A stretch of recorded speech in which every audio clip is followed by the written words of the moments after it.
I'm making a video before I go to work.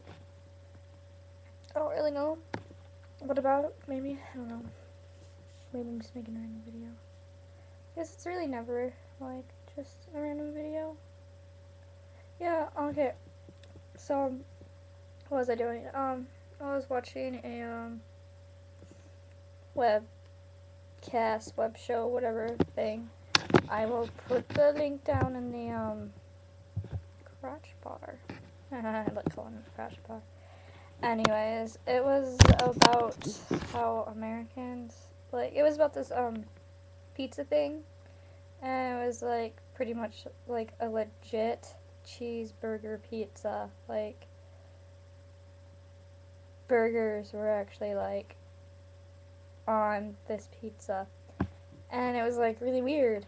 And I was just like, whoa. And surprisingly, like, it was okay. It was made by Pizza Hut. Surprisingly, it is not being like showcased in America or New Zealand, which I guess America and New Zealand are known for being extremely unhealthy with food like that.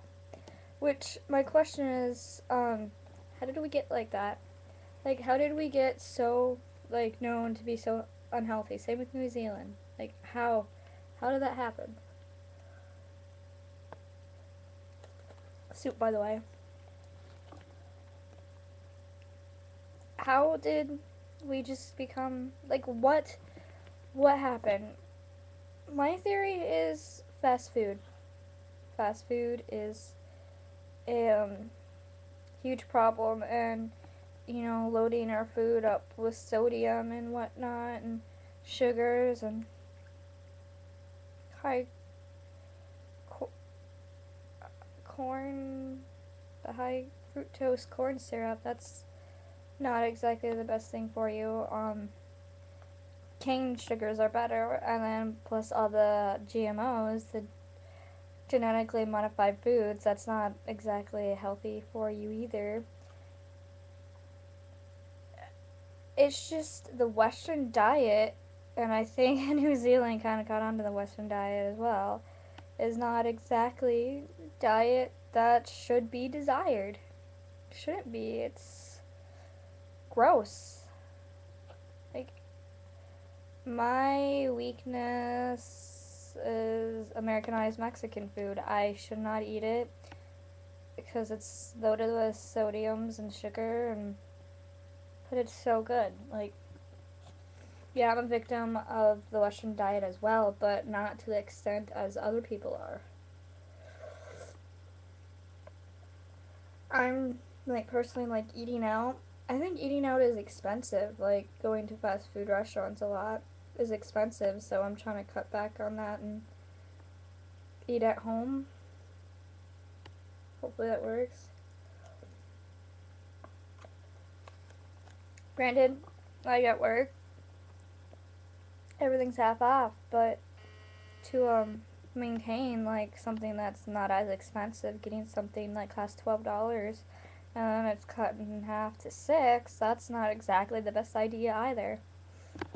So I stopped eating at work. Plain and simple. I just had to do it.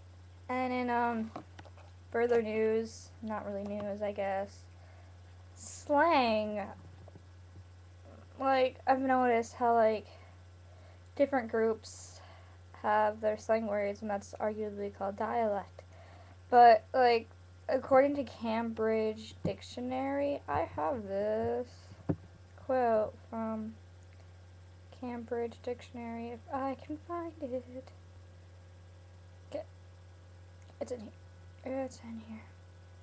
According to Cambridge Dictionary, slang is a very informal way of speaking. This that is used by a particular group. But then again, that goes along with dialect, right? So slang and dialect go hand in hand. Okay, I am doing this research paper for class, and this is part of it. I don't have it done. Slang is used in all languages. It is something that is known to be very common in speech, but it also seems as a problem as well. Modern slang, the way it is now, developed in the 16th century, back in the period, back in the time period where writing and language was not uniform like it is today. In the process, speech developed rapidly, while the written part of the English language still needed to be developed. The form of slang was something called this form of slang was something called criminal cant. English is said to be a language created by the use of slang. This was before modern slang. That's pretty good. That's not my whole thing, but that's the gist of it. I wasn't reading it verbatim. If I read it verbatim, it would have been really boring. Pretty much saying that you know, slang and dialect are a lot alike, but the whole paper is about how slang has become a problem. The reason why it has become a problem is because, like, okay, I live in South Dakota, we have the basic slang words, right? But then I go to, like, another part of South Dakota and they have a little bit different slang words. It takes a bit to get used to, and then, like, someone from America going over to England, vice versa. It, you know, our slang words are, like, a little different than theirs, and theirs is a lot different from ours because a lot of our slang words actually originated from there. But then we also have, like, slang words that they don't have, but they can understand them a little bit better because of the internet. Like, we should be able to do the same thing as well.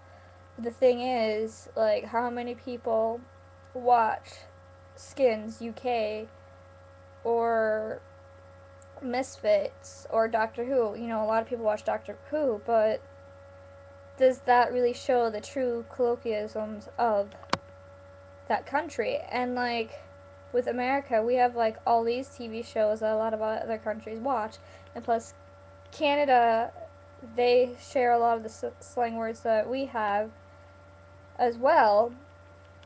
Like, they have a show called Degrassi, which, everybody knows of Degrassi. It's just a matter of people watching it.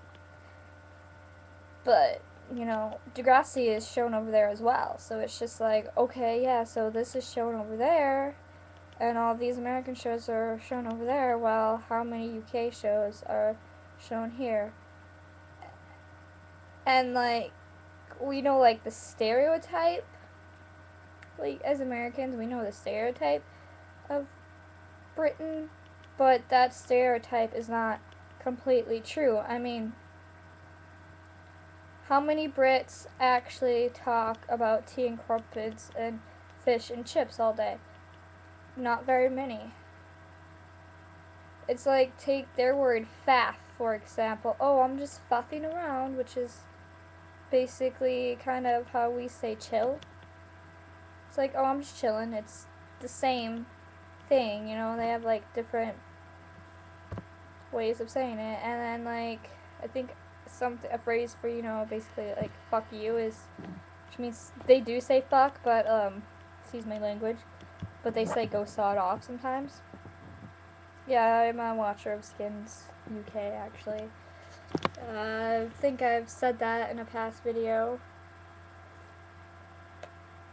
And, like, even in America, like, there's different slangs between West Coast and East Coast. Like, yeah, I'm pretty sure, like, everybody, like, knows the basics, but there's, like, different words for different areas. There's, like, different words in the West Coast, like, not the West Coast, in the Midwest and in the South and whatnot. Like, a chitling. How many people know what a chitling is in the Midwest? I barely know what a freaking chitling is, or a ham bone.